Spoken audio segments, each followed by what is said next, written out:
ये बंदर याद है ना, कहाँ मिलता है? लायन टेल नहीं रे, लायन टेल वाला साइंस में था। चलो भाई, तुम लोग का लास्ट लेक्चर था आज। कल काय को आओगे? नहीं नहीं नहीं, कल वल मत आओ, हो गया अभी तुम लोग का।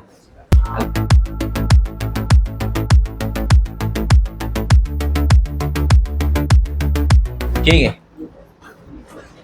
ज्योग्राफी पेपर में ना, मार्च सीरीज के अगर ज्योग्राफी पेपर देखोगे तो अपने पास सिर्फ 3 पेपर है। ठीक है, ज्योग्राफी के 5 साल के 5 पेपर होने चाहिए, लेकिन अपने पास सिर्फ 3 पेपर है। 2020 में पेपर हुआ ही नहीं था, मतलब सारे पेपर हुए थे, ज्योग्राफी पेपर ही नहीं हुआ था खाली कोविड की वजह से। ठीक है, कल पेपर है और आज ऐसा लॉकडाउन वॉकडाउन लग गया था, क्या ही मजे बच्चों के। ठीक है, फिर उसके अगले साल बोले एग्जाम होएगा, पढ़ो पढ़ो, और फिर बोले छोड़ो हटाओ। फिर उसके बाद बोले कि आधा पोर्शन पढ़ लो, एग्जाम होएगा। फिर बच्चे खुश थे कि वह पिछले साल की तरह एड़ा बना देंगे, बोलेंगे लास्ट में कि नहीं होएगा एग्जाम, लेकिन हो गया। फिर उसके बाद 2022 में हुआ, 2023 में हुआ, 2024 में हुआ, अभी 2025 में तुम लोग का पेपर है। ठीक है, तो 3 साल का ही पेपर है अपने पास रेफर करने के लिए। बाकी जो अप्रैल के पेपर्स होते हैं, अगस्त के पेपर होते हैं, वो अपने इतने कुछ काम के होते नहीं। ठीक है, उनका पैटर्न टोटली अलग होता है। वो जो एकदम वीक बच्चे जो फेल हुए हुए हैं उनके लिए होता है, तो वो फ्रेश पेपर नहीं बनता है। ठीक है, तो वो पेपर हम लोग रेफर करके नहीं जा सकते। अगर 2022-23 और सॉरी हाँ 22-23 और 24 का पेपर अगर रेफर करेंगे ना हम लोग, तो हम लोगों को 2 बार इंडिया का मैप मार्किंग आया है, और पिछले साल ब्राज़ील का मैप मार्किंग आया था। ठीक है, ब्राज़ील का मैप मार्किंग जो है ना इजी रहता है। ठीक है, कंपैरेटिवली इंडिया, क्योंकि जब ब्राज़ील का मैप मार्किंग आएगा तो इंडिया का अपने को क्या बनेगा, क्वेश्चंस वाला मैप बनेगा। इंडिया के क्वेश्चन वाले मैप में हम लोग आंसर्स इजीली कर सकते हैं, क्योंकि इंडिया का मैप हम लोग को बेटर तरीके से आता है। ठीक है, ब्राज़ील का जब मैप वो लोग दे देंगे और उसके अंदर से क्वेश्चन पूछेंगे तो हम लोग को थोड़ा प्रॉब्लम हो सकता है, उसके लिए हम लोग को थोड़ा ज़्यादा पढ़ के जाना पड़ेगा। ठीक है, ये एक चीज़ है। फिर उसके बाद अगर हम लोग ग्राफ्स पे आते हैं, ठीक है, तो ग्राफ्स भी अपना जो लाइफ एक्सपेक्टेंसी वाला ग्राफ है, लिटरेसी रेट वाला ग्राफ है, जीडीपी वाले ग्राफ्स है, ये सारे ग्राफ्स ही ज़्यादातर उन लोग ने पूछे। ठीक है, तो वो ज़्यादातर हम लोग जो लास्ट चैप्टर्स के ग्राफ है ना, चैप्टर नंबर 9, 8, 7, ये पॉपुलेशन वगैरह के, क्लाइमेट वगैरह के, तो ये सारे ग्राफ्स जो है ना, क्लाइमेट नहीं, पॉपुलेशन और उसके आगे वाले ह्यूमन सेटलमेंट, जीडीपी वाले, वो सारे ग्राफ्स जो है उन लोगों ने ज़्यादा पूछे हुए हैं। ठीक है, फिर आते हैं हम लोग हमारे ब्रीफ पे। ब्रीफ अपने को कितने, 3 है? 3 आते, कितने आते हैं एग्जाम में? 3 आते, 4 आते? अरे पेपर पैटर्न याद है तुम लोग को? 3 आते, कितना लिखना होता है? 2 लिखना होता है। गिव रीजन कितने आते हैं? 4 आते, कितना लिखना होता है? 2। Short note, short note compulsory question है क्या? नहीं, शॉर्ट नोट कंपलसरी क्वेश्चन नहीं है। क्यों नहीं है शॉर्ट नोट कंपलसरी क्वेश्चन? और अच्छी बात नहीं है अगर तुम लोगों को शॉर्ट नोट नहीं आया तो।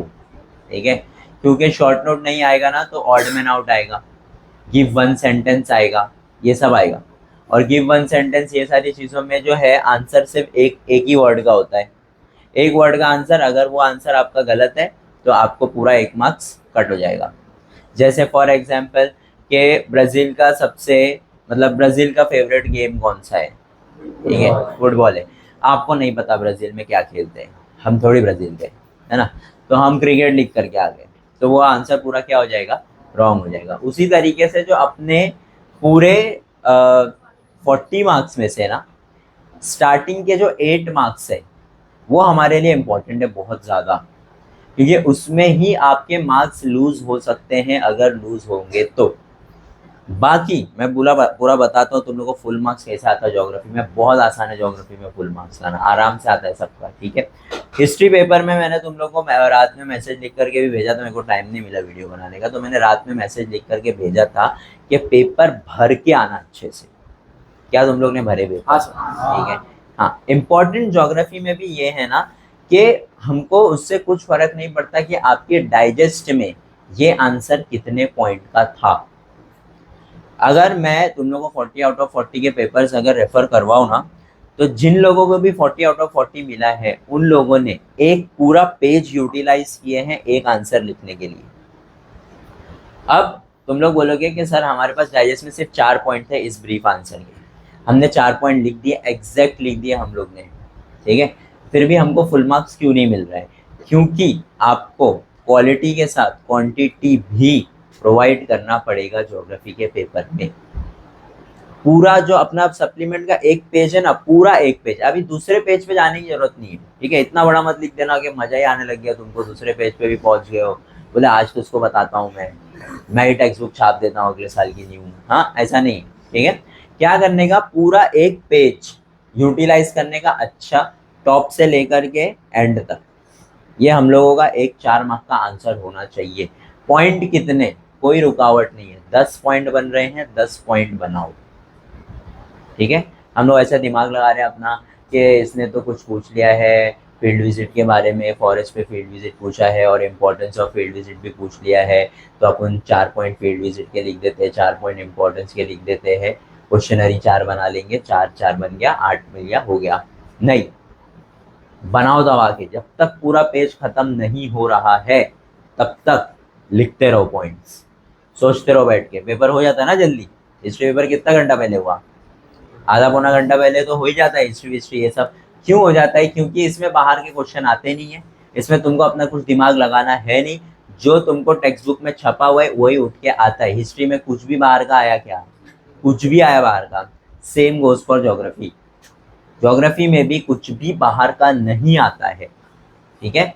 अब हम लोग ने जब पढ़ रहे थे हम लोग, तब हम लोगों ने सारी चीज़ें जो है यहाँ वहाँ से कनेक्ट की है, खास करके लास्ट वाले चैप्टर्स में, ह्यूमन सेटलमेंट्स में, पॉपुलेशंस में, ठीक है, कि भाई यहाँ पर इतना पॉपुलेशन क्यों है, यहाँ पे पॉपुलेशन कम क्यों है, नॉर्थ इंडियन प्लेन की खासियत क्या है, ये सारी चीज़ें जो इंडिया में है, हिमालय वगैरह है, तो ये सारी जो जगहें हैं ना, इनके बारे में अच्छे से याद रखो, ठीक है। अब तुमको अगर इनका जो मेन चीज़ है, जैसे नॉर्थ इंडियन प्लेन कौन से स्टेट से स्टार्ट हो रहा है और कौन से स्टेट पे ख़त्म हो रहा है, इंडिया के कौन से पार्ट में है, ये सारी चीज़ें तुमको नहीं पता है, ठीक है, लेकिन तुमको पता है कि नॉर्थ इंडियन प्लेन होता क्या है, ठोकना चालू करो, ठीक है, एक्टिव में लिखो, फिर नीचे पैसिव में लिखो, ठीक है। ये यहाँ गया क्योंकि उसको वो सामान चाहिए था, वो सामान चाहिए था इसलिए वो वहाँ गया, एक्टिव पैसिव, ठीक है। आंसर बड़ा होना चाहिए, इतनी बात याद रख लो, ठीक है। अब दूसरी बात ये कि जिसको एक्टिव पैसिव लिखने की जरूरत पड़ रही है, मतलब वो पढ़ करके नहीं गया है, ठीक है। अब जो पढ़ करके गया है, जो खुद ब खुद समझ रहा है कि भाई मैं एक पेज का आंसर ठोक सकता हूँ अच्छे से, ठीक है, अब उसके लिए नेक्स्ट पॉइंट क्या है? उसके लिए नेक्स्ट पॉइंट है नीटनेस, लाइंस बीच में छोड़ना मत, ठीक है, अच्छे से नीट एंड क्लीन आंसर लिखो, पॉइंट के नंबर्स डालो, ये सारी चीजें तुम लोग कर रहे हो। फिर उसके बाद करने का अंडरलाइन, ठीक है, डबल अंडरलाइन करने का, एक पॉइंट में कम से कम 2 वर्ड्स को अंडरलाइन करने का जो तुमको एकदम इम्पोर्टेंट लग रहे हैं, ठीक है। जैसे फील्ड विजिट का अगर मैं एक एग्जांपल ले लूँ, इंडस्ट्री के बारे में फील्ड विजिट है कि आपको क्वेश्चनरी बनाने का, आप सबसे पहले क्या क्वेश्चन पूछते हो कि भाई आपका इंडस्ट्री कभी इस्टेब्लिश हुआ है ना, तो इस्टेब्लिश, और अगर आप पूछना चाह रहे हो इन विच ईयर, तो ईयर और इस्टेब्लिश, ये 2 चीज़ों को क्या कर देने का? अंडरलाइन, ठीक है। फिर आपको अगर पता करने का है कि क्या रॉ मटेरियल्स आप यूज करते हैं अपने प्रोडक्ट्स के लिए, तो क्या अंडरलाइन होना चाहिए, ठीक है।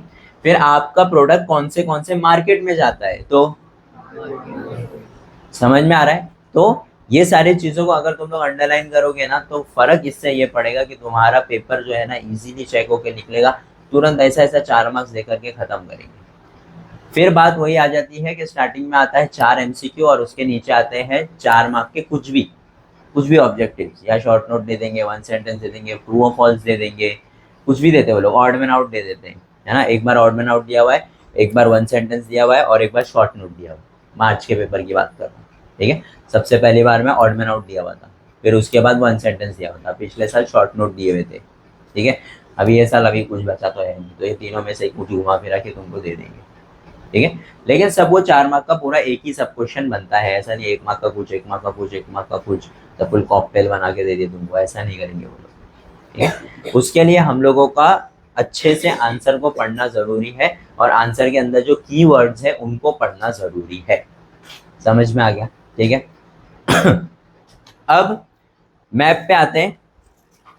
मैप की सबसे इंपॉर्टेंट चीज क्या है पता है? मैप की सबसे इंपॉर्टेंट चीज ये है इंडेक्स। अगर आपने इंडेक्स नहीं बनाया, ठीक है, आपको मार्क्स नहीं मिलेंगे, किसी भी चीज के मार्क्स नहीं मिलेंगे। ठीक है। दूसरी चीज, कितने प्लॉटिंग के लिए आते हैं अपने को? 4 करने होते हैं। रहते कितने उसमें? 6 रहते हैं। तुमको 6 के 6 आते हैं, ठीक है, 6 के 6 प्लॉट कर दो। ठीक?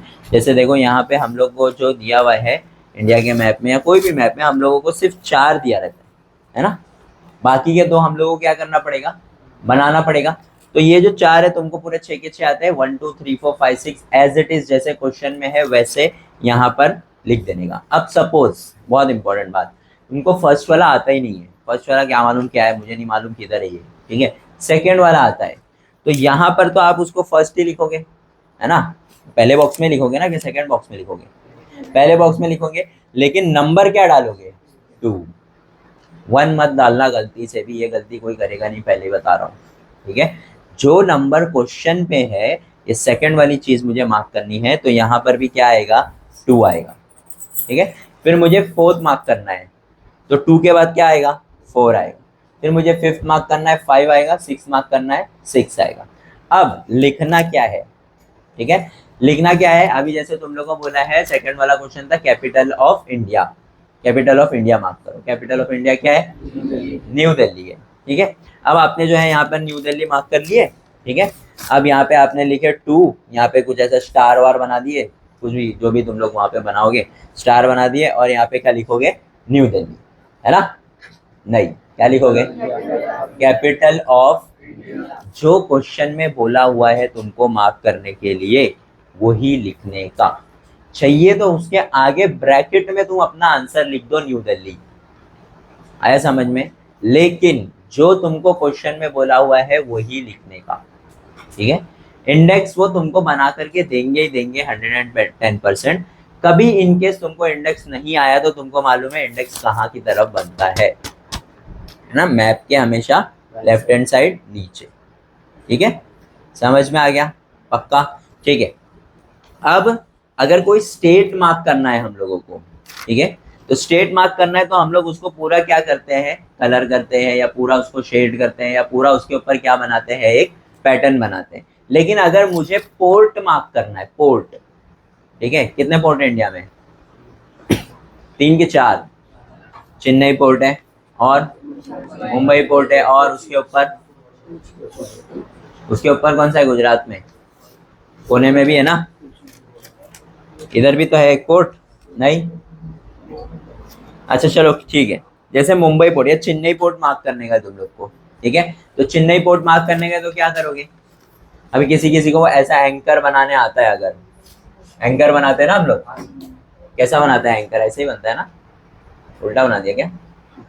ऐसे ही कुछ बनता है ना, ऐसा। हाँ, ऐसा बनता है कुछ एंकर। ठीक है। तो एंकर अगर तुम लोग ने बना दिया तो अच्छी बात है। तुमको एंकर बनाने नहीं आता है, मेरे को एंकर बनाने नहीं आता है। मैं क्या बना दूंगा? गोल बना दो, स्टार बना दो, बॉक्स बना दो, ट्रायंगल बना दो, हो गया ना 4। ठीक है। तो ये चारों में से आप क्या कर सकते हो? कुछ भी बना सकते हो। ऐसा जरूरी नहीं है एरोप्लेन का, ये एयरपोर्ट पूछ लिया तो अब तुमको प्लेन बनाने का, वहां बैठ के सब प्लेन बना रहे हो, पता नहीं कैसे बनता है प्लेन।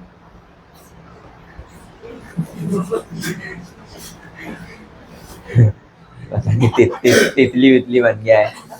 ठीक है। तो जरूरी नहीं है ऐसा कि आप जो है ये सारी चीजें ही करो। अगर ये भी कर लोगे तो भी काम हो जाएगा। समझ में आ रहा है? ठीक है।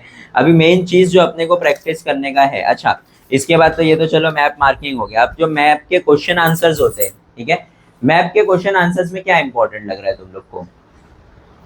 मतलब क्या गलती होती है मैप के क्वेश्चन आंसर में? 1 वर्ड में आंसर लिख के आ जाते हैं, सबसे बड़ी गलती। 1 वर्ड में कभी भी आंसर लिखना होता नहीं है। आपको जो भी क्वेश्चन पूछा हुआ है, प्रॉपर क्वेश्चन का सेंटेंस फ्रेम होगा, उसका जो मेन आंसर है उसको करेंगे अंडरलाइन। हाँ, ग्राफ ग्राफ ग्राफ, ग्राफ में जो है ना टाइप ऑफ ग्राफ पता रहना बहुत ज्यादा जरूरी है, ठीक है, कि ये जो ग्राफ बना हुआ है ये किस टाइप का ग्राफ है। जॉइंट बार ग्राफ आता है अपने को, परसेंटेज बार ग्राफ आता है, फिर वो हिस्टोग्राम आता है, पॉलीगॉन आता है, ठीक है, पाई डायग्राम आता है। पाई डायग्राम भी वो उसके अंदर ही काउंट होता है, किसके अंदर, ग्राफ के अंदर। अच्छा, ग्राफ के अंदर अपने को 2 क्वेश्चन आते हैं जिसमें ऑप्शन रहता है, एक में ग्राफ बनाओ और दूसरा बना बनाया ग्राफ का क्या करो, आंसर करो। जो ग्राफ बनाने के लिए आता है ना उसमें 3 मार्क्स होते हैं ग्राफ बनाने के, और फिर जो ग्राफ आपने बनाए हो ना उसको देख करके 3 क्वेश्चन के क्या करने होते हैं, आपको आंसर करने। अगर ग्राफ सही बना तो आपके तीनों आंसर भी क्या रहेंगे, सही। अगर ग्राफ सही नहीं बना तो वो तीनों आंसर भी क्या हो जाएंगे। इससे बेटर ये है कि जो बना बनाया ग्राफ दिया हुआ है उसको आप क्या करो, आंसर करो। अच्छा, तुम्हारे प्रीलिम के पेपर में, स्कूल के पेपर में कैसा होता था, एकदम गंदा सा ग्राफ आ जा रहा है या गंदा सा मैप आ जा रहा है, उसमें चिड़िया बनी है, बंदर बना है, समझ में नहीं आ रहा है किधर है ना। वैसा ग्राफ अपने को बोर्ड्स के एग्जाम में नहीं आता है। बोर्ड के एग्जाम में एकदम अच्छा ग्राफ आता है जैसा तुम लोग का टेक्स्ट बुक में बना रहता है, मतलब जैसा कलरफुल नहीं लेकिन जैसा क्लियर टेक्स्ट बुक में है वैसा ही ग्राफ आता है, या वैसे ही तुम लोग को मैप आता है, तो उसके लिए टेंशन लेने की ज़रूरत नहीं है। स्केल अगर बनाने वाला बनाओगे, ठीक है, क्योंकि वो कभी कभार बहुत ज़्यादा इजी आ जाता है, तो बच्चे बोलते हैं कि सर ये बनाने वाला इजी था, हम लोग ने ये बना लिया। तो सबसे इम्पोर्टेंट उसके अंदर है उसका हेडिंग। हेडिंग इम्पोर्टेंट है कि ये ग्राफ किस चीज़ का है, और उसके बाद उसका स्केल इम्पोर्टेंट है। उसके बाद तुम लोग ग्राफ बनाओगे कि भाई एक्स एक्सिस पे क्या है, वाई एक्सिस पे क्या है, वो अलग बात है, लेकिन जो स्केल है वो सबसे इम्पोर्टेंट है, और हेडिंग बहुत इम्पोर्टेंट है। मैप मार्किंग में भी सबसे इम्पोर्टेंट क्वेश्चन, सबसे पहला क्वेश्चन यही तुम लोगों को पूछेगा कि भाई मैप का टाइटल क्या है, ठीक है। टाइटल तो नहीं पूछता है क्योंकि टाइटल हमेशा 2 ही रहेगा, या तो इंडिया या तो ब्राजील। उसके नीचे जो लिखा रहता है कि भाई ये जो मैप है ये इंडिया के फॉरेस्टेशन का मैप है, ठीक है, या ये जो मैप है ये इंडिया के पॉपुलेशन का मैप है, ठीक है। तो पॉपुलेशन, अगर पॉपुलेशन डेंसिटी या पॉपुलेशन डिस्ट्रीब्यूशन ऐसा लिखा रहेगा, वो तुम लोग का क्या रहता है, सब टाइटल। क्या रहता है, टाइटल तुम्हारा इंडिया, सब टाइटल तुम्हारा जो भी पॉपुलेशन या फॉरेस्टेशन या जो भी तुम्हारा मैप है जिस भी चीज़ का, वो तुम्हारा रहता है। बच्चे कंफ्यूज हो जाते हैं कि भाई अभी क्या लिखने का इसके अंदर, तो उस चीज़ को याद रखो। समझ में आ गया। बाकी तुम लोग को इंडिया के और ब्राज़ील के मैंने दे ही दिया था, बहुत पहले ही दे दिए थे अपने वो सारी चीज़ें, वही प्रैक्टिस करो, उसी में से आएंगे, ठीक है। मैप मार्किंग के लिए प्रैक्टिस कर लोगे तो अगर तुम लोगों को क्वेश्चन आंसर्स भी आ गए तो वो उसके अंदर तुमको पता है कि भाई ये चीज़ यहाँ एग्जिस्ट करती है, तो इसका आंसर ये है। ऑड मैन आउट वगैरह में मैंने जो है देखा था तो ब्राज़ील वगैरह के पूछ लिए थे, which is not one of this islands, ठीक है, आइलैंड कौन सा नहीं है, तो उसमें 4 दिए हुए थे, उसमें से 3 आइलैंड थे, 1 आइलैंड नहीं था। तो इस तरीके से ऑड मैन आउट में तुम लोगों को सिर्फ और सिर्फ कौन सा ऑड मैन आउट है वो लिखना होता है और कुछ भी लिखने का नहीं, ठीक है। हिस्ट्री में तुम लोग ने पूरा अच्छे से फिल इन द ब्लैंक्स लिखे, आंसर मार्क किए, वैसे ही सेम किसके अंदर करने का रहता है, ज्योग्राफी के अंदर, ठीक है। अच्छे से पूरा स्टेटमेंट लिखने का, वो ऊपर जो दिया हुआ है ना rewrite, fill in the blanks, वो लिखने की जरूरत नहीं है, ठीक है। तुमने ऊपर क्वेश्चन नंबर 1 डाल दिया डब्बे में, 1 लिख दिए, उसके नीचे 1 2 3 4 पूरा अच्छे से लिख करके अंडरलाइन कर देगा।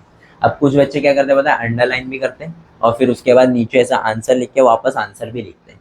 ऐसे एड़े छाले नहीं करने का, माना तुम लोग के पास टाइम है तो ये सब नहीं करने का बैठ के, ठीक है। जैसा तुम लोग को प्रॉपर दिया हुआ है वैसा ही करने का, जैसे तुम लोग ने लिख दिए, अंडरलाइन कर दिए, बस बात खत्म हो गई। फिल इन द ब्लैंक्स 4 लिख दिए एक पेज पे, हो गया वो पेज खत्म, अभी दूसरे पेज पे जाने का। अगर शॉर्ट नोट आ गया है तो शॉर्ट नोट भी एक पेज पे एक लिखने का, आधा पेज तो कम से कम तुम्हारा शॉर्ट नोट का आना चाहिए। शॉर्ट नोट अगर आएगा तुम लोग को तो 2 लिखने के लिए आएगा, 3 या 4 बोले रहेंगे उसमें से 2 लिखने का, ठीक है।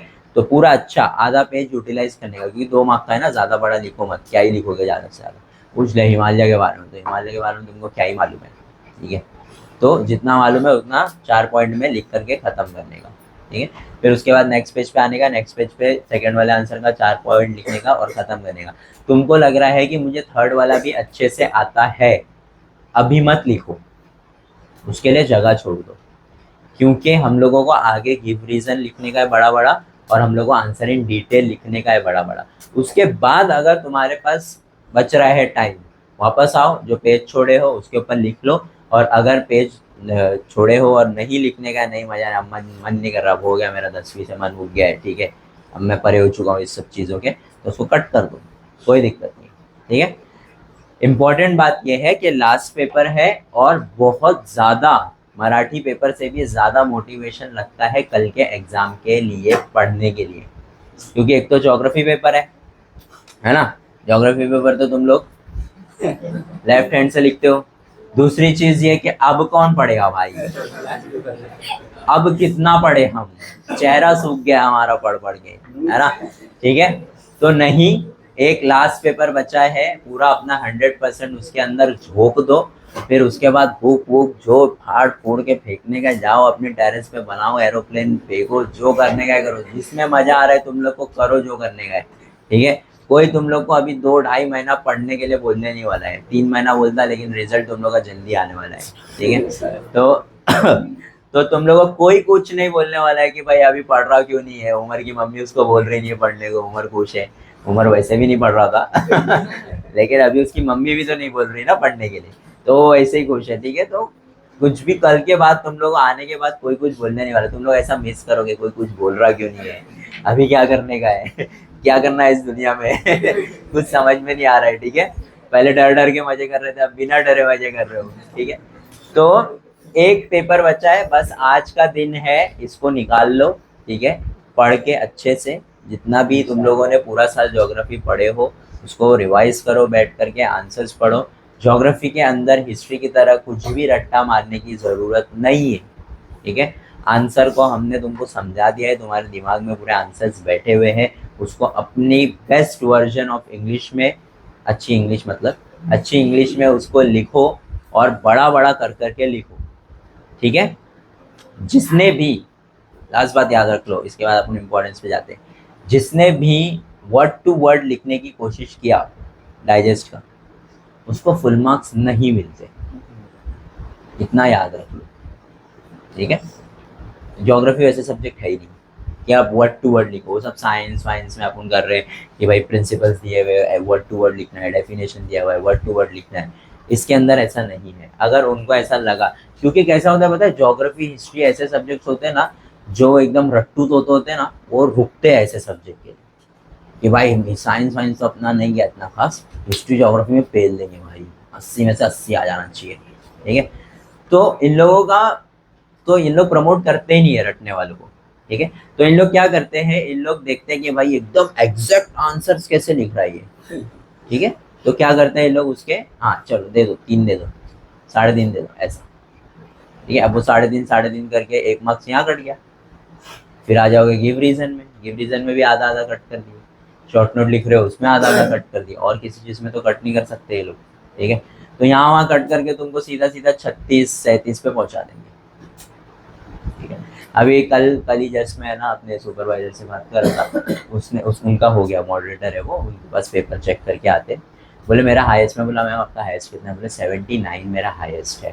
ठीक है, तो बोले कि सर मैंने है ना कम से कम 10 से 12 मिनट वो पेपर घुमा घुमा के चेक की कि इसके मार्क्स कहाँ कट करूँ। ठीक है, 78, 79, 80 ये 3 होता है हाई प्रोफाइल केस, इसके अंदर मार्क्स कट करने ही होते हैं। 79 आया है बंदे का, जो चेक करके एग्जामिनर ने लाके दिया है, मॉडरेटर चेक कर रहा है और मिल ही नहीं रहा है कि क्या कट करूं इसके। सोचो 80 मार्क का इतना बड़ा पेपर लिख दिया उसने, और चेक करने वाले को 10 से 12 मिनट लग रहा है क्या चेक करने के लिए कि मार्क्स कहाँ कट करूं। सोचो कैसा पेपर लिखा होगा, समझ में आया। तो पेपर ऐसा, मतलब उसको किसी ने बताया है, उसको किसी ऐसे ने बताया है जो खुद बैठ करके पेपर चेक करता है, या तो खुद मॉडरेटर है कि बेटा ऐसा लिखेगा ना तो सामने वाले को मौका ही नहीं मिलेगा मार्क्स ये कट करने का, ढूंढेगा तो भी नहीं मिलेगा ढूंढ रहे बैठ के। मुझे उन्होंने बोले सर 10 से 12 मिनट एक पेपर को वेस्ट की मैंने, वरना 10 से 12 में मेरा एक बंडल हो जाता है। 79 है, अगर वो मार्क्स नहीं कट करेगी तो फिर चीफ मॉडरेटर देखेगा कि भाई 79 था, फिर यहाँ पे भी मॉडरेटर ने भी 79 दे दी। तुम लोग फर्स्ट पेज पे देखो 3 कॉलम रहते हैं मार्क्स के, एक एग्जामिनर रहता है, एक मॉडरेटर रहता है, एक चीफ मॉडरेटर रहता है। तो अगर एग्जामिनर का और मॉडरेटर का मार्क्स सेम आ गया 79 तो फिर चीफ मॉडरेटर इंटरेस्टेड, ऐसा क्या पेपर लिख दिया भाई जो 79 दोनों ने दे दिया, चीफ मॉडरेटर ने मार्क्स नहीं कट की वैसा। तो ऐसा पेपर लिख दो कि पब्लिक की एड भाग जाए, बोले ये क्या लिख दिया इसने। ठीक है, और ज्योग्राफी में 40 में से 40 आराम से मिलता है, ठीक है। जितना अच्छा प्रेजेंटेशन, जितने बड़े बड़े आंसर, देखो मैं तुम लोगों को वापस एकदम खुफिया बात बता रहा हूँ, कोई तुम्हारे आंसर पढ़ने वाला नहीं है। एक पेज का आंसर तुम्हारा कोई नहीं पढ़ने वाला बेटा। ज्योग्राफी पेपर अच्छा क्यों जाता है मालूम? क्योंकि एक तो लास्ट पेपर है, उसमें मार्क्स अच्छे क्यों आते हैं बताए? क्योंकि जिस एग्जामिनर के पास चेक करने आ रहा है ना पेपर, वो सबसे लास्ट आ रहा है, उस पर बनता है प्रेशर, क्योंकि बाकी सारे पेपर टीचर लोग चेक करके बैठे हैं। अब ज्योग्राफी लास्ट आया हुआ है, ठीक है, तो ज्योग्राफी वाले टीचर को फोन आता रहता है, सर जल्दी पेपर ला करके दे दो, सबका आ गया रिजल्ट बनाने का 10वीं। तो ये भाई साहब जल्दी जल्दी चेक करते रहते हैं, ठीक है। तो तुम्हारा आंसर पढ़ने वाले नहीं है, कीवर्ड्स जितने ज्यादा रहेंगे आंसर में, उतना फुल मार्क्स मिलने के चांसेस है। आ गया समझ में? इस चीज को अपने दिमाग में याद रखो। तो कीवर्ड्स के लिए जाओ, अगर तुमने बड़ा आंसर लिख दिया हो लेकिन अंडरलाइन नहीं किए हो, तो फिर भी तुमको पूरे 4 मार्क्स मिलने नहीं वाले, क्योंकि वो क्या बात हो गई, पढ़ रहा नहीं है ना वो। तुमने बहुत अच्छा आंसर लिखे हो लेकिन मार्क्स नहीं किए हुए हो, अंडरलाइन किए नहीं हो, मार्क्स नहीं मिलेंगे। आ गया समझ में? तो मेन इंपॉर्टेंट चीज ये है कि भाई चाहे हम लोग कुछ भी लिख रहे हो, उसके अंदर अंडरलाइन होना जरूरी है। आ गया समझ में सबके? और किसी को कुछ पूछने का? पेपर पूरा समझ में आ गया कैसे लिखने का? बाकी तुम लोग वो जो लाइन वाइन खींच रहे हो वो सब तो करना ही है, क्वेश्चन नंबर तुम लोग को मालूम ही है कहाँ क्या लिखने का, ठीक है। चलो आंसर्स देख लेते, एक बार थोड़ा सा रिवाइज कर लेते। आंसर्स तो वैसे भी तुम लोग को पता ही है, थोड़ा सा रिवाइज कर लेते। फील्ड विजिट से तुम लोग को एक आंसर कंपलसरी है ना? और सबसे ज्यादा पूछने वाला आंसर कौन सा है? क्वेश्चनरी प्रिपेयर करो, है ना? और एक और है इंपॉर्टेंस ऑफ फील्ड विजिट। किधर है भाई, कितना है पेज नंबर?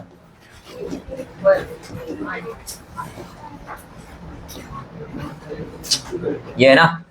हाँ, importance of field visit important है, ठीक है। और क्वेश्चनरी इंपॉर्टेंट है। क्वेश्चनरी का क्वेश्चन 2 बार पूछा है तुम लोग, एक इंडस्ट्री पे, एक फैक्ट्री पे पूछा है लास्ट ईयर शायद, और 2020 21 22 में तुम लोगों को पूछा है फॉरेस्ट पे, ठीक है। कि फॉरेस्ट गए हो आप, तो फॉरेस्ट में क्या क्वेश्चनरी प्रिपेयर करोगे, ठीक है। और वो सारी चीजें, क्वेश्चनरी बनाने का मेथड अपने को पता है, कितने क्वेश्चन बनाओगे? कम से कम 10 क्वेश्चन, और हर क्वेश्चन के बाद क्या चाहिए? क्वेश्चन, ठीक है। उस चीज को याद रखना, उस चीज को छोड़ना मत। तो ये 5 आंसर में से तो कुछ भी तुम लोग को एक कल के पेपर में आने ही वाला है, इतना याद रखो, ठीक है। तो मतलब अपना जो 4 मार्क का जो क्वेश्चन है, 3 क्वेश्चन जिसमें से 2 करने का, उसमें से एक अपने को पता है, ठीक है। अब बचे हुए 8 चैप्टर, उसमें से कोई एक आएगा तुमको लिखने के लिए, 2 आएंगे, वैसे लिखना तुमको कितना है? 1, ठीक है। चलो नेक्स्ट आ जाओ।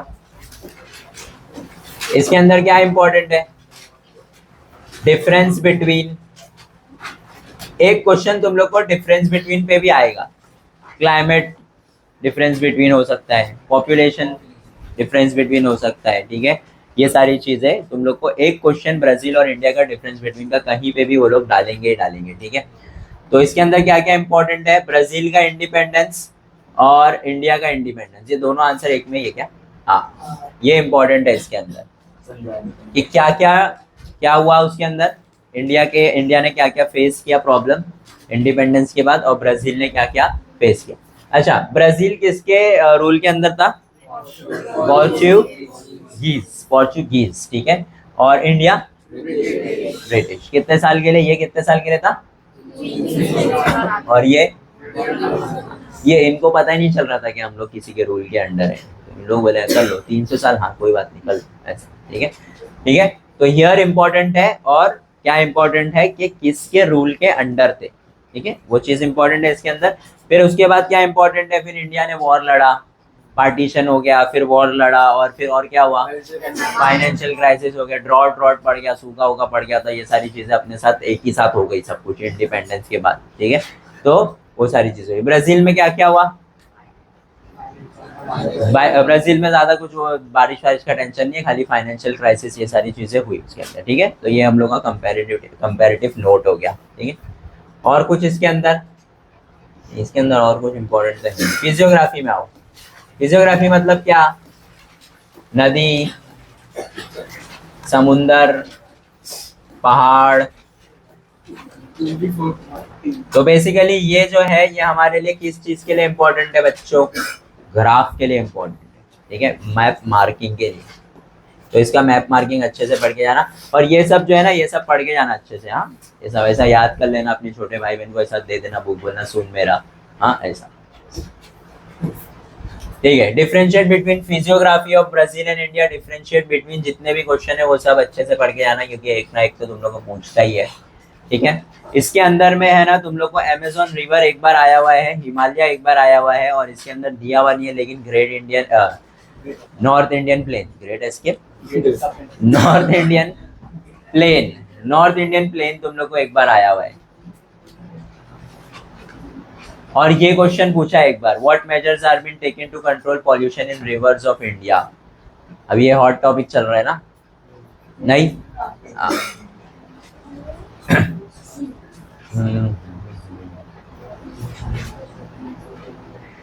और ये वाला, which are the major water divides of India, explain by giving examples. Geographical region में क्या इंपॉर्टेंट लग रहा है तुम लोग को इसके अंदर? Fewer natural ports on the eastern coast of Brazil, ये इंडिया, ये इंपॉर्टेंट है। अमेजोन और गंगा वाला इंपॉर्टेंट है, ठीक है।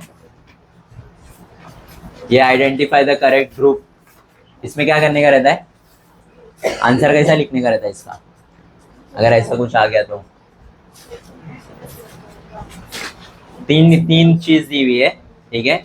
ये सब ग्रुप बने हुए, ये पहला ग्रुप है, Parana river basin, Guiana highland, Brazilian highland, फिर highland, Amazon river basin, Brazilian highland, coastal plains, Amazon river. ये चीजें, ये ग्रुप किसके ऊपर डिपेंड है? ये स्टेटमेंट के ऊपर डिपेंड है।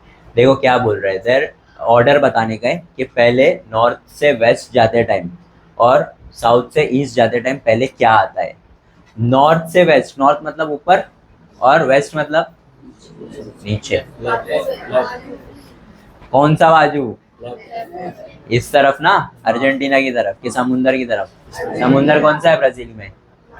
अटलांटिक ओशन, ठीक है। तो इस तरफ मतलब यहाँ से यहाँ जाते वक्त कौन सी चीजें क्या आ रही है, पैटर्न में आ रही है, ठीक है।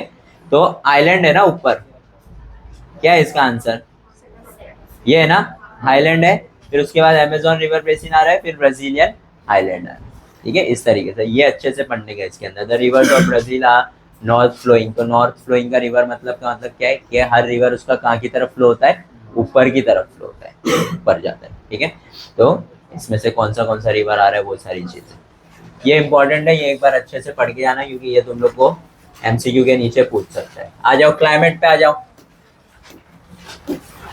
क्लाइमेट के अंदर ग्राफ से भैया इंपॉर्टेंट है। क्लाइमेट के अंदर कौन सा सबसे इंपॉर्टेंट गिव रीजन लग रहा है तुम लोग को? Snowfall doesn't occur in Brazil, ठीक है, ये इंपॉर्टेंट है। फिर उसके बाद tropical cyclones occur rarely in Brazil, ये भी इंपॉर्टेंट है, ठीक है। और India receives precipitation from north eastern monsoon winds too, ये इंपॉर्टेंट है, ठीक है। फिर answer the following question, compare the climate of Brazil and India, एक बार पूछा है। Discuss factors affecting climate of Brazil, same question India का भी है ना, climatic condition of India while going from south to north. देखो ये क्वेश्चन है, सेम ही है, मतलब फैक्टर्स अफेक्टिंग। फैक्टर्स अफेक्टिंग में कम से कम है ना तुम लोग को जितना पॉइंट आता है, क्योंकि क्लाइमेट के ऐसा नहीं है कि 3-4 चीज़ों की वजह से ही क्लाइमेट इफेक्ट हो रहा है, इन न्यूमरस चीज़ें हैं जिसकी वजह से क्लाइमेट इफेक्ट होता है। अगर ये ब्रीफ में आ जाता है तुम लोग का 10 पॉइंट कम से कम लिख करके आओ, तुम्हारी डाइजेस्ट में नहीं है, गूगल कर लो, चैट जीपीटी से मांग लो, लेकिन लिख के आओ भर के, ठीक है। ये सारी चीज़ें जो है ना, ये सारी चीज़ें भर भर के लिखने वाली चीज़ें हैं, ठीक है। इसमें तुम लोगों को रोक टोक नहीं है कि जितना है उतना ही लिखो, ठीक है। नेक्स्ट आ जाओ, वाइल्ड लाइफ। वाइल्ड लाइफ में क्या इंपॉर्टेंट है?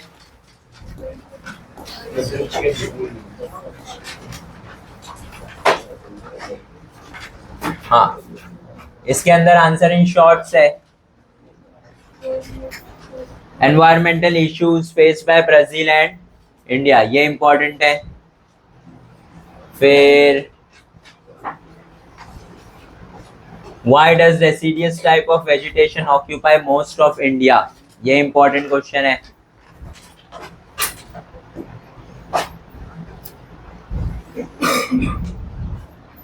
Vegetation is scarce in the high altitude of Himalayas. मालूम है ना काय को? स्नोफॉल बहुत ज्यादा है, टेम्परेचर बहुत लो है, झाड़ वाड़, सनलाइट वनलाइट, ये सारी चीजें. Wild life in India is decreasing day by day. और कंजर्वेशन ऑफ फॉरेस्ट, ये सब आंसर्स एकदम सिमिलर है. इसके अंदर के जो ग्राफ्स है देखो, ये वाले सेक्स रेशियो का डेफिनेशन कहीं पे भी नहीं है. हाँ इधर ही है देखो, ये आंटी पूछी थी तो ये भाई साहब बताए थे, सॉरी ये अंकल पूछे थे तो दीदी बताई थी. Sex ratio means the number of females पर 1000 मेल्स इन अ रीजन. इसके हिसाब से हम लोग का क्या कैलकुलेट होता है, ये कैलकुलेट होता है. ये वाला एक बताया था ना तुम लोगों करके, एक आदमी मतलब 80, ये तो आदमी वाला है जो तुम लोग का एक्सरसाइज में है, आदमी और औरत वाला. देखो ये वाला ग्राफ तुम लोग के लिए इम्पोर्टेंट है, पूछा है एक बार. इसके अंदर है ना डिकेड्स का ख्याल रखने का. हाँ डिकेड्स का मतलब क्या होता है, ये 60 से 70. मतलब अगर ये तुम लोगों को पूछेगा कि कौन से डिकेड में लाइफ एक्सपेक्टेंसी सबसे ज्यादा इंक्रीज हुआ, तो मतलब क्वेश्चन क्या है, 60 से लेके 70 तक. 60 में कितना था 54, 70 में कितना हो गया, कितना इंक्रीज हुआ 10 साल में 5. फिर 70 से लेके 80, 59 से 62 कितना इंक्रीज हुआ 3. ऐसा इधर लिख लेने का, 5 3, इधर कितना 3, इधर 5, इधर 3, इधर 2. तो ये 2 है ना आंसर. तो इन 1960 to 1970 एंड 1990 to 2000, ये 2 जगहों पे, ये 2 साल, ये 2 डिकेड्स में हमारा जो लाइफ एक्सपेक्टेंसी था वो सबसे ज्यादा क्या हुआ है, इंक्रीज हुआ. अगर 2 आंसर है तो दोनों लिखने का, एक आंसर है तो एक ही लिखने का. समझ में आया? ठीक है, इस चीज का ध्यान देना, बाकी तो तुम लोग को आता है. ये भी है सेम. ये किस चीज का ग्राफ है, लिटरेसी रेट का है. ठीक है, हाँ देखो इसकी बात कर रहा हूं मैं. ये एक साइन का मतलब कितना होता है 100. तो ये कितने है, 4 आदमी है और 3 क्या है, औरत. तो इसका सेक्स रेशियो कैलकुलेट करो. ठीक है, तो क्या करने का, नंबर ऑफ मेल पर 1000, ऐसे ही है ना, ये क्या है, नंबर ऑफ फीमेल्स पर 1000. तो देखो कैसे कैलकुलेट होता है, मैं बता देता हूँ तुम लोग को. नंबर ऑफ मेल्स है ना, मेल्स अपॉन फीमेल. मेल पता नहीं कितना है, लेकिन फीमेल हमेशा कितनी होनी चाहिए. अब इसके अंदर एक का मतलब कितना है, 100 है. तो कितने हैं, 4 है. 400 upon 300, yes or no, is equal to x upon 1000. ऊपर मेल नीचे फीमेल. ऊपर मेल कितना है नहीं पता, नीचे 1000. जितना भी रहेगा पर 1000 के हिसाब से तुमको कैलकुलेट करने का. ये 1000 इधर जाके क्या आएगा, मल्टीप्लाई. 0 0 क्या करेंगे, कट. ठीक है, फिर क्या आएगा, 3 1 जा 3 3 जा 3 जा, तो ये हो जाएगा 3.3333 चलता रहेगा वो. ठीक है, पर 1000. तो तुम लोग का सेक्स रेशियो क्या हो जाएगा, 13333. अगर वो 999 आया, मतलब जो नंबर ऑफ मेल्स है वहाँ पे नंबर ऑफ फीमेल्स के मुकाबले क्या है, कम है. तो सेक्स रेशियो क्या है वहाँ पर, कम. यहाँ पे सेक्स रेशियो क्या है, ज़्यादा. समझ में? इस चीज़ को याद रखने का, थोड़ा सिंपल सा क्वेश्चन है. तुम लोग को ये जो है ना ऐसे ही पूछ भी सकता है कि भाई एक जगह है जहाँ पर 1001 मेल पर्सन है और 1000 फीमेल है, तो वहाँ का सेक्स रेशियो ज़्यादा है कि कम. वहाँ का सेक्स रेशियो क्या है. आगे आते हैं. ठीक है, इसके अंदर आंसर्स देख लो कौन से. हाँ, ये difference between population of Brazil and India ये है. और correlate climate and population distribution, ये इंपॉर्टेंट है ना. हम लोग पढ़ चुके हैं क्लाइमेट के ऊपर पॉपुलेशन कैसे डिपेंड करता है. जहाँ पे क्लाइमेट अच्छा नहीं है वहाँ पे पॉपुलेशन खराब रहता है. जैसे एग्जांपल इंडिया में हिमालय, कश्मीर, है ना, वहाँ पे पॉपुलेशन क्या है, बहुत ज्यादा कम है, क्योंकि वहाँ पर फेवरेबल कंडीशंस। देखो पानी वानी मत डालना यहाँ पर, यहाँ पे बात हो रही है किसकी, क्लाइमेट की। तो क्लाइमेट या तो ठंडा या तो गर्म, ठीक है। फिर जाएंगे हम लोग किधर, ब्राजील में। ब्राजील में पॉपुलेशन सबसे कम किधर है, अमेजोन रिवर। काय को, बारिश, क्लाइमेट, क्यों, बारिश, है ना, ठंडी गर्मी और क्या, वहां पे बारिश क्या है, बहुत अच्छा। अगर इसमें अगर तुमको याद है कि कितना बारिश होता है वहां पर, तो फिर तो सोने पे सुहागा है, ठीक है। इतना बारिश होता है कि वहां पे हम लोग रह सकते नहीं। लिख दोगे कितना बारिश होता है, अंडरलाइन कर दोगे, एकदम खुश, एग्जामिनर एकदम खुश, पेपर वेपर उड़ाने लग जाए, स्लो मोशन में पेपर उड़ रहे तुम्हारे आसपास, ठीक है। हाँ, give geographical reasons. Population is an important resource, ये तुम लोगों को मैंने एकदम डीप में एक्सप्लेन किया था, याद है ना। ये अच्छा पॉपुलेशन मतलब पॉपुलेशन होना जरूरी नहीं है, हाँ, काम का पॉपुलेशन होना जरूरी है, ठीक है। Population, Brazil population density is low. देखो ये सब पॉपुलेशन डेंसिटी लो है, क्यों, क्योंकि एरिया क्या है, ज्यादा, और लोग क्या है, कम। कंपैरेटिवली इंडिया का ज्यादा क्यों है, क्योंकि एरिया कम है और लोग क्या है, बहुत ज्यादा, ठीक है। Density of population sparse in Amazon basin, अपने को मालूम है अमेजोन बेसिन में क्या कचरा है, अपने को मालूम है, बारिश बहुत होता है, ठीक है, डेंस फॉरेस्ट है, ठीक है, वहाँ पे ट्रांसपोर्टेशन नहीं हो सकता है, वहाँ पे फैसिलिटीज किसी भी चीज की है नहीं, तो वहाँ पे पॉपुलेशन नहीं है। जितना तुम लोग को 3 चैप्टर का आता है ना, सब लिख दो, ठीक है, सब। एनिमल में एनिमल बहुत तुम खूंखार एनिमल्स रहते हैं, लिख दो, साथ लिख दे भाई।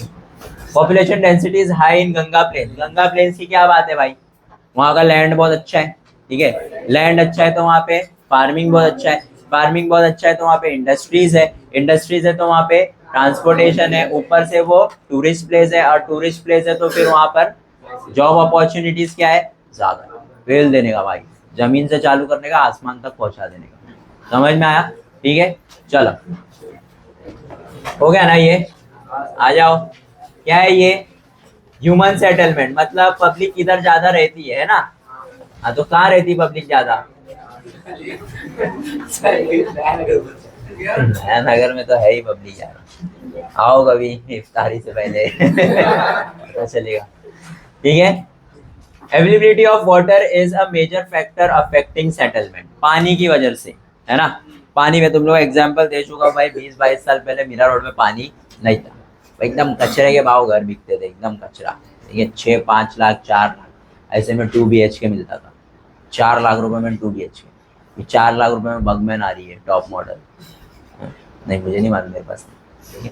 तो सीन क्या है, पानी जो है इंपॉर्टेंट है, अगर पानी रहेगा तो फिर वहां पे पब्लिक रहेगी, पानी नहीं है तो पब्लिक नहीं।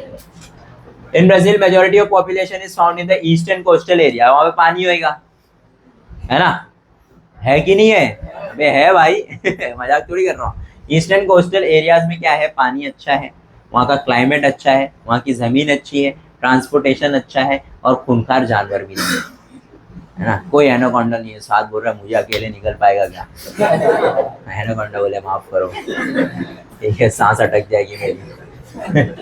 अर्बनाइजेशन, अर्बनाइजेशन का मतलब बताओ पहले तो, अर्बनाइजेशन का मतलब बताओ, सेटल होना के इंडस्ट्री बनाना चाहिए।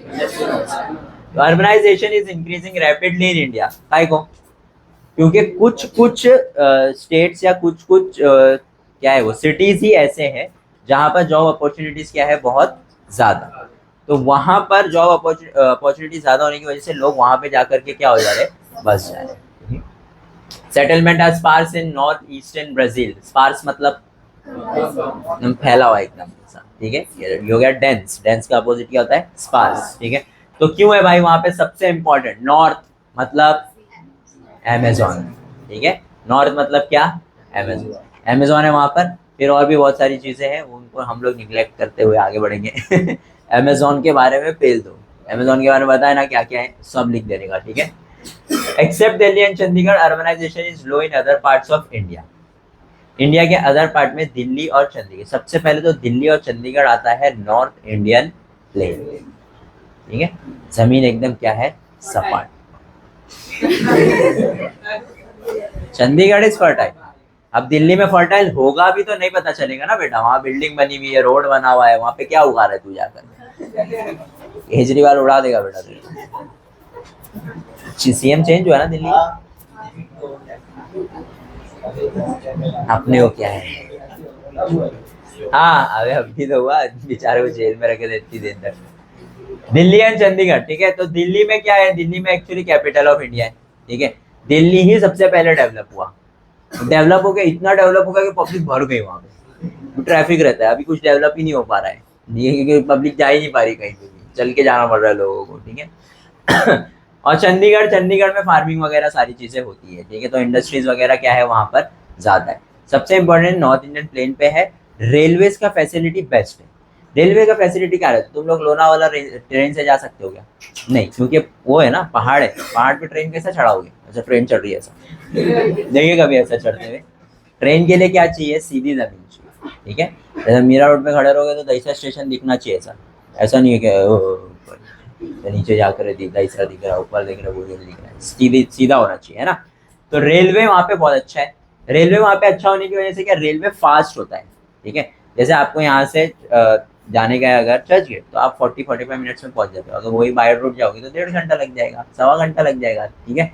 तो टाउन जाओगे ना सैरी करने के लिए, तो पता चलेगा, ठीक है। तो सबसे इम्पोर्टेंट चीज है, नॉर्थ इंडियन प्लेन में रेलवेज का फैसिलिटीज बहुत अच्छा है, फटाफट तुम लोग क्या कर सकते हो, यहाँ से वहां पहुंच सकते हो। इसके लिए वहां पर जो अर्बनाइजेशन है वो क्या है, ज्यादा, बाकी एरियाज में इसीलिए क्या है, लो है, क्योंकि ये सारी फैसिलिटीज वहां पर नहीं मिल रही, ठीक है। ये इंपॉर्टेंट आंसर है तुम लोग का। फिर क्या है, right comparative note on urbanization of Brazil and India important है। Different between Ganga and Amazon, Ganga and Amazon ये तुम लोगों को कल के पेपर में दिखेगा ही दिखेगा, कहीं पे भी कहीं ना कहीं तो दिखेगा। Give reason, answer in detail, short note, MCQ, कहीं ना कहीं आप मैप मार्किंग में दे देंगे, गंगा रिवर मार्क करो, अमेजोन मार्क करो। गंगा और अमेजोन ये दोनों में से चीजें आने वाली है कल पेपर में डेफिनेटली, ठीक है। Why do human settlement grow in specific locations only, ये सारे क्वेश्चन जो है ना थोड़े ऐसे ओपन एंडेड क्वेश्चन रहते हैं, तो ये इतने पूछता नहीं है, लेकिन अगर पूछ लिया तो सेटलमेंट स्पेसिफिक लोकेशन पे क्यों ग्रो होता है, वहाँ पे जॉब अपॉर्चुनिटीज ज्यादा है। देखो कोई भी चीज ह्यूमन के बारे में पूछ लिया ना, तो तुम लोग अपने आप को देखने का कि मेरे को जिंदगी में क्या चाहिए मोबाइल के अलावा, ठीक है। मेरे को जिंदगी में चाहिए अच्छा रहने को घर, अच्छा खाने को चाहिए, अच्छा पानी चाहिए। मैं अगर कहीं जाना चाहूँ तो ऐसा नहीं मेरे को 10 बार सोचना पड़े, अरे अभी जाऊँगा कैसा, यहाँ ऑटो नहीं मिलता, कुछ नहीं मिलता। ट्रांसपोर्टेशन अच्छा होना चाहिए, पानी वानी पीने को अच्छा मिल रहा है, एजुकेशन अच्छा होना चाहिए, बच्चों का एजुकेशन, तुम्हारा जॉब अपॉर्चुनिटी, ये सब अगर अच्छा रहेगा तो उस ही एरिया में तुम्हारा क्या बढ़ने वाला है, ह्यूमन सेटलमेंट। अगर ऐसी जगह नहीं है तो वहां पर ह्यूमन सेटलमेंट क्या रहने वाला है, 0। समझ में आ गया, ठीक है। आगे बढ़ते हैं। नेक्स्ट चैप्टर क्या है, इकोनॉमी एंड ऑक्यूपेशन। अच्छा वो वाला तुम लोग टूरिज्म वाला आंसर लिख के आए कल, मेरे को खाली सुबह मिला पेपर, पता नहीं बाहर इतनी देर से खड़ा क्यों था। हाँ देखो ये वाला जो है ना, ये वाला ये परसेंटेज बार ग्राफ है, हाँ ये एक ही है पूरे बुक में। ये क्वेश्चन में अगर तुम लोग को डाल दिया तो सबसे पहले पूछ लेगा कि भाई this is which type of bar graph, ठीक है। बाकी ये तो तुम लोग को मालूम है ना, टर्शरी, सेकेंडरी और प्राइमरी, ठीक है। हाँ इसके अंदर क्या मार्क करेंगे माइनिंग, माइनिंग इंपॉर्टेंट है भाई। माइनिंग इन इंडिया या mining in Brazil, mining in India ही है ना, ब्राजील भी है, ठीक है। माइनिंग पे तुम लोग का शॉर्ट नोट पूछा हुआ है एक बार, ठीक है। माइनिंग, माइनिंग मालूम है ना क्या होता है, माइनिंग खोदना वोदना, मतलब बॉम्ब ब्लास्ट करना, क्या खोद के क्या निकाल रहे हैं, हाँ। तो why is mining not developed in western part of Brazil, western part of Brazil मतलब अर्जेंटीना, यानी इधर इधर अंदर की तरफ, ब्राजील के इस तरफ, क्या गया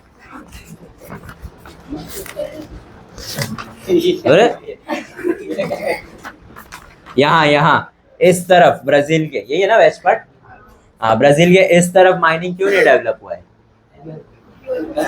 अनएक्सप्लोर है अमेज़न, सब जगह अमेज़न, क्योंकि अमेज़न नॉर्थ में है, इसीलिए वेस्टर्न पार्ट में माइनिंग नहीं हो रही, क्योंकि डर लग रहा है थोड़ा बॉम्ब बॉम्ब फोड़े तो वहां से पब्लिक भाग के ना आ जाए, सब चीज अमेज़न नहीं कर रहा है रे। वेस्टर्न पार्ट ऑफ ब्राजील में क्या है, एक तो घना जंगल है, ट्रांसपोर्टेशन के लिए अलाउड नहीं है, स्वैम्पी लैंड्स वगैरह है वहाँ पर, ठीक है, कीचड़ वीचड़ पड़ा हुआ है, पैर गंदा हो रहा है, गर्ल्स बोल रही मैं नहीं जाऊँगी, ठीक है, ऐसा हो रहा है, ठीक है। तो जब कोई जा ही नहीं रहा है, ठीक है, और वहाँ से अगर तुम माइनिंग करके कुछ लेकर के भी आओगे तो उसका कॉस्ट क्या हो जाएगा, बढ़ जाएगा, ट्रांसपोर्टेशन है नहीं ना अच्छा, तो इस वजह से वहाँ पर हम लोग माइनिंग नहीं करते, ठीक है। और क्या क्वेश्चन है, per capita mixed economy important है, there is a mixed economy in Brazil and India. Mixed economy याद है ना, कौन से दो टाइप की इकोनॉमी मिक्स होती है, पर प्राइवेट और पब्लिक सेक्टर। पब्लिक सेक्टर मतलब गवर्नमेंट और प्राइवेट मतलब अंबानी जी, ठीक है, हाँ। तो इन दोनों का मिक्सचर चल रहा है इंडिया में, इस वजह से हम लोग क्या बोलते हैं उसको, मिक्स्ड इकोनॉमी, ठीक है। लास्ट ये वाला ग्राफ इंपॉर्टेंट मार्क करो, पेज नंबर क्या है इसका, टूरिस्ट वाला 61।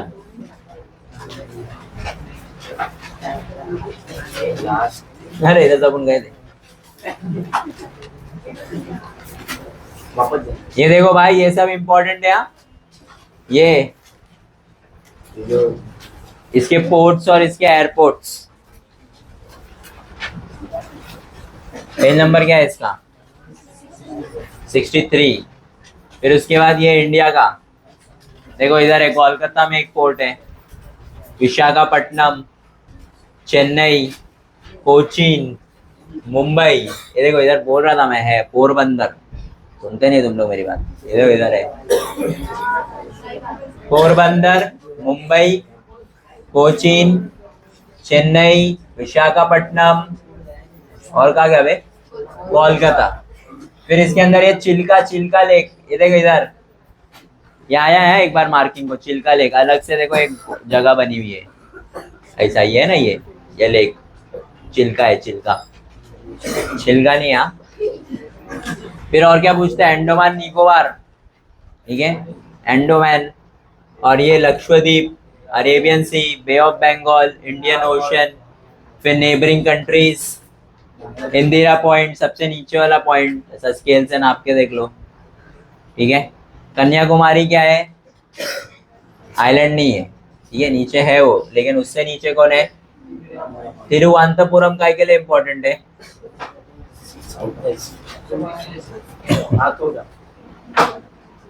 बाकी तो अरे मीरा रोड लगा रहे मेरे को ये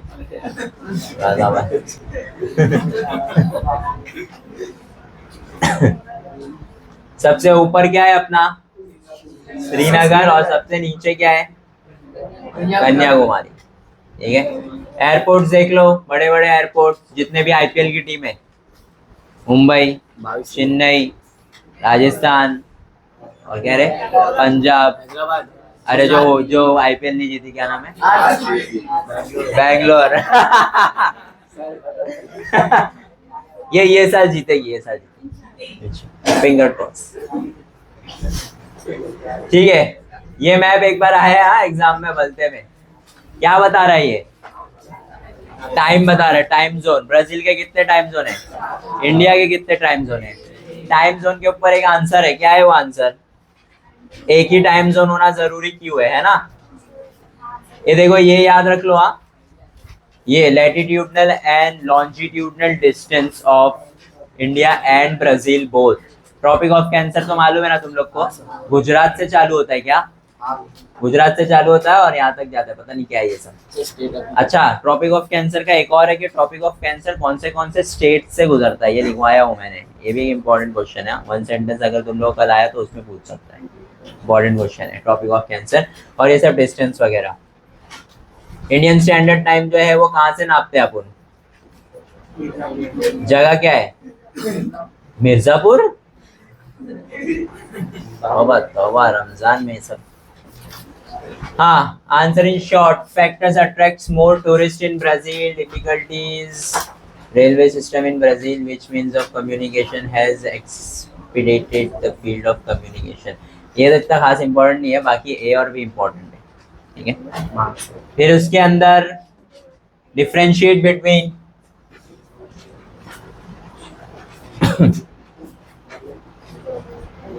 ये पता नहीं क्यों ये इम्पोर्टेंट लग रहा है, लेकिन पूछा नहीं कभी। इको टूरिज्म इंपॉर्टेंट है। Eco tourism is being developed more in Brazil. Eco tourism याद है ना, ऐसा टूरिज्म मतलब पहले बताते हैं ये लोग कि इंडिया ब्राजील में क्या क्या घूमने को अच्छा अच्छा है, फिर उसके बाद बताते हैं कि ब्राजील टूरिज्म क्यों इम्पोर्टेंट है। टूरिज्म से पैसा आता है ना, वे अपन अपने देश में इतना मेहनत से पैसा कमाएंगे, फिर ब्राजील घूमने जाएंगे तो ब्राजील में खर्चा करेंगे, तो अपना पैसा कहाँ चला गया, ब्राजील। तो क्यों इम्पोर्टेंट है टूरिज्म वो, ठीक है। घूमने को क्या क्या है, टूरिज्म इम्पोर्टेंट क्यों है।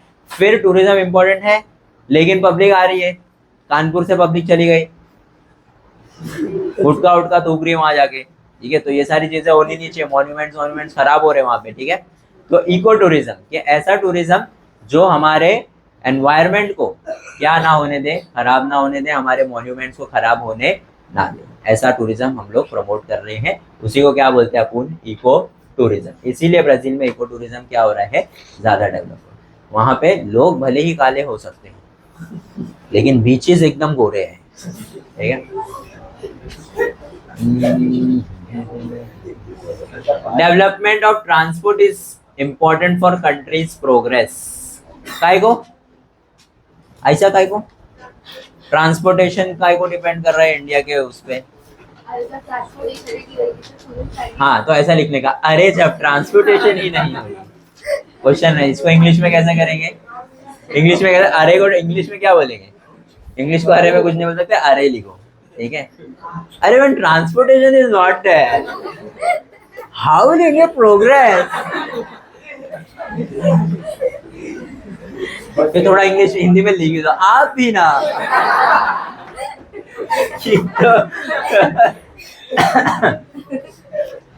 देखो ये इंपॉर्टेंट है, sea route. We rely on the sea route for international trade. काय को सस्ता है, बड़ी बड़ी चीजें अपन एक साथ भेज सकते हैं, और क्या है, सेफ है, लिख दो। सेफ है नहीं, लिख दो लेकिन सेफ है, ठीक है। सारी चीजें डिफरेंशिएट बिटवीन, दोनों याद कर लेना, ये पता नहीं क्या है, बड़ा उसको मतलब एक इंडिया का है और एक ब्राजील का टाइम है, वही है जो भी है। Short note,